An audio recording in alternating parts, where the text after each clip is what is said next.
Hello everyone, welcome to my channel. I am Smit Malviya, this is give to know. आज मैं आपको बताने जा रहा हूँ कि हम जब एडी कोड का रजिस्ट्रेशन करते हैं तो हमें क्या क्या डॉक्यूमेंट की रिक्वायरमेंट होती है और हम किस तरह प्रोसेस कर सकते हैं। तो आज मैं आपको उस डॉक्यूमेंट के बारे में बताने जा रहा हूँ। तो हमारा हम चेक देखिए कि हमें कौन कौन से डॉक्यूमेंट लगते हैं। सबसे पहले हमें क्लास थ्री डिटेल्स नीचे की रिक्वायरमेंट होती है। रजिस्ट्रेशन दो तरह से होता है, एक ऑनलाइन होता है, एक मैनुअल होता है। कुछ पोर्ट्स पे मैनुअल रजिस्ट्रेशन भी अभी भी चालू है, लेकिन मैक्सिमम ऑल इंडिया पोर्ट्स पे ऑनलाइन रजिस्ट्रेशन ही किया जाता है। सबसे पहले आपको क्लास थ्री टीएससी की रिक्वायरमेंट है, जो कि साइनिंग होती है, जिसके लिए हमें ये डॉक्यूमेंट लगते हैं: पैन कार्ड, आधार कार्ड, वोटर आईडी, पासपोर्ट। तीनों में से कोई भी एक ले सकते हैं। Passport size photo, email ID, mobile number. कई लोग बोलते हैं कि आपको कॉम्बो चाहिए, लेकिन आपको कॉम्बो की जरूरत नहीं है, आपको साइनिंग से ही आपका काम हो सकता है। ठीक है। इसके बाद जैसे आपको जब डीएससी रेडी होता है तो आपको आईजीगेट का रजिस्ट्रेशन करना होता है, जिसमें आपको इम्पोर्ट एक्सपोर्ट कोड लगता है, सेल्फ अटेस्टेड होना चाहिए बाय प्रोपराइटर या पार्टनर। उसके बाद आपको आधार कार्ड लगेगा, जो भी सेल्फ अटेस्टेड होना चाहिए। ठीक है। इसके बाद ऑथराइजेशन लेटर लगता है, ये बस प्राइवेट लिमिटेड कंपनी और पार्टनरशिप के केस में एप्लीकेबल होता है। और यदि आपको किसी भी तरह की सर्विसेज की रिक्वायरमेंट है तो आप हमारे नंबर 7000110950 पे भी कॉल कर सकते हैं। और यदि आपको आइस गेट के लिए डिटेल्स की रिक्वायरमेंट है तो भी आप हमें 7000110950 पे कॉल कर सकते हैं।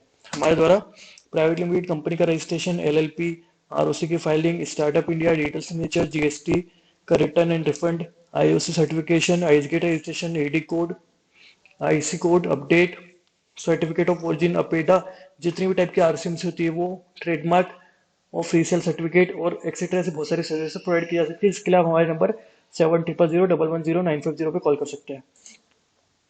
ठीक है। अब देखिए, यहाँ पर हो गया इम्पोर्ट एक्सपोर्ट कोड, सभी के पास अवेलेबल होता है। आधार कार्ड भी सभी के पास अवेलेबल होता है। ऑथराइजेशन लेटर का फॉर्मेट मैं आपको बताऊंगा, और मैं डिस्क्रिप्शन में लिंक में भी डाल दूंगा कि आपको ऑथराइजेशन का कैसा फॉर्मेट बनाना है। ये ऑथराइजेशन लेटर का फॉर्मेट है, ये आपके कंपनी के लेटर हेड पे होना चाहिए, फर्म के लेटर हेड पे, या तो प्राइवेट लिमिटेड या फिर पार्टनरशिप। प्रोप्राइटर के केस में एप्लीकेबल नहीं है। ठीक है। यहाँ पर हम लिखेंगे to the deputy commissioner of custom, subject रहेगा authority letter for executive registration. Dear sir, with the reference of the above, subject to authorise our company director या फिर partner mister ABC to register, modify, add, delete all all the credential of the IceGate and portal on custom। ठीक है। Behalf of the board आ जाएगा, या behalf of the company या firm आ जाएगा। यहाँ पर कंपनी का नाम या पार्टनरशिप का नाम आ जाएगा, यहाँ पर पार्टनर का नाम क्या डायरेक्टर का नाम आ जाएगा, दोनों के नाम लग के सील लग जाएगी। यहाँ पर सील दोनों जगह लगाना है और ये लेटर हेड पे लेना है। बस आपको इतना फॉर्मेट चाहिए ऑथराइजेशन लेटर के लिए। ठीक है। अब हम देखेंगे एडी कोड में हम क्या क्या डॉक्यूमेंट चाहिए। ये हम पहले प्रोप्राइटरशिप के केस में देख रहे हैं। सबसे पहले हमको बैंक एडिक्वेट लेटर चाहिए, जो कि बैंक के लेटर हेड पे होगा। तो बैंक एडिक्वेट लेटर क्या होता है? ये ये देखिए, ये नवासी पोर्ट के लिए इशू किया गया है कस्टम डिपार्टमेंट के द्वारा। मुंबई महाराष्ट्र से जब आपको किसी भी तरह का इंपोर्ट एक्सपोर्ट करना है तो आपको ये फॉर्मेट यूज करना पड़ेगा। ठीक है। ये इन्हें 2020 में इशू किया था, पब्लिक नोटिस 93 2020। इसमें बताया गया कि हमें क्या क्या डॉक्यूमेंट लगेंगे। बैंक ऑथराइजेशन लेटर अनऑफिशियल के अकॉर्डिंग लगेगा, आईसी लगेगा, जीएसटी, कंपनी का पैन कार्ड यदि पार्टनरशिप और प्राइवेट लिमिटेड कंपनी है तो। ठीक है। यदि प्रोप्राइटरशिप है तो ऑथराइज सिग्नेटरी का पैन कार्ड, आधार कार्ड और कैंसिल चेक लगेगा। यदि आप मॉडिफाई चेंज कर रहे हैं आईएफएससी कोड को ड्यूटी ड्रॉबैक रिफंड के लिए, तो आपको ये सारे डॉक्यूमेंट तो लगेंगे और आपको एक ओल्ड बैंक से एक एनओसी भी लेना पड़ेगा। ठीक है। और ये सब लेने के बाद जो आप लेटर बनवाओगे उसको आपको EDI custom at the Jawahar पे मेल भी करना है।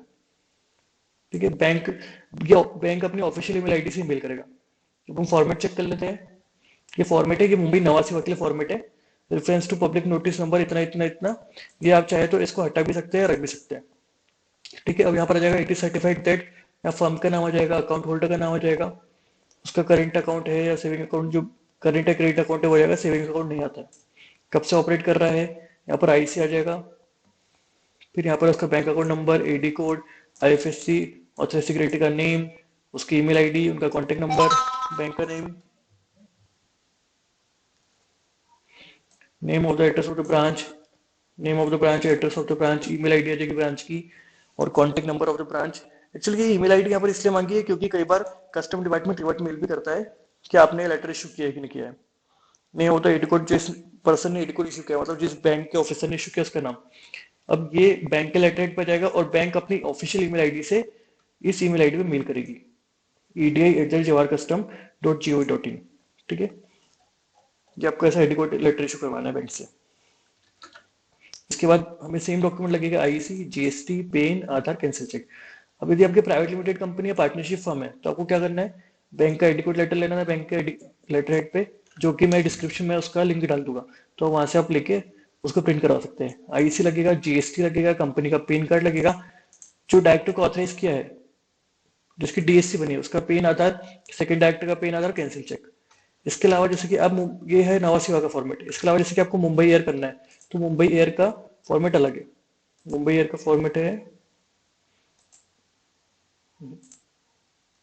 ये, मुंबई एयर का फॉर्मेट। मुंबई डिपार्टमेंट ने, मुंबई एयर सहार ने भी एक अपना पब्लिक नोटिस इशू किया था 31/2021 को, ठीक है। उन्होंने ये बोला था कि यदि आप जब जो लेटर बैंक से लेके आपको इस ईमेल आईडी पे मेल करना है, EDIACCMUM5@gmail.com पे मेल करवाना है बैंक के ऑफिशियल ईमेल आईडी से। जो मुंबई सहार है उसका फॉर्मेट बिल्कुल डिफरेंट है, सेम है, लेकिन उन्होंने कुछ चीजें मॉडिफाई करी है। फर्स्ट तो यहाँ पर इन्हें रेफरेंस टू पब्लिक नोटिस डाल दिया है, ये आपको सेम कॉपी करना है। इसके बाद आपको ये भी रखना है, ये आपको हटाना नहीं है। यदि आपका बैंक अकाउंट मर्ज नहीं हुआ है या अमालगमेट नहीं हुआ है तो आपको यहाँ पर ब्लैंक ब्लैंक करके डैश करके छोड़ देना। और यदि मर्ज हुआ तो आप इन्फॉर्मेशन डाल सकते हैं। ये सेम बैंक के लेटर हेड पर जाएगा और आपको इसको मेल करवाना है। यहाँ पर ईमेल आईडी मेंशन है, ये भी मैं आपको डिस्क्रिप्शन में डाल दूंगा। इसके अलावा आप इंडिया के किसी भी पोर्ट के लिए यदि आप एक्सपोर्ट या इम्पोर्ट करना चाहते हैं तो आप ये सेम प्लेटफॉर्म यूज कर सकते हैं। बस आपको यहाँ पर ये जो पोर्ट का नेम है, जैसे कोलकाता, चेन्नई, बेंगलोर, आप यहाँ पर नाम एडिट करके सेम फॉर्मेट बैंक से यूज कर सकते हैं। और आपको किसी भी तरह की सर्विसेज चाहिए तो आप हमारे नंबर 7000110950 पे कॉल कर सकते हैं। हम डीएससी बनाते हैं हम, और सारी सर्विसेज प्रोवाइड करते हैं एक्सपोर्ट की। यदि आपको ये वीडियो अच्छा लगता है तो प्लीज सब्सक्राइब कीजिए। Thank you for watching, have a nice day.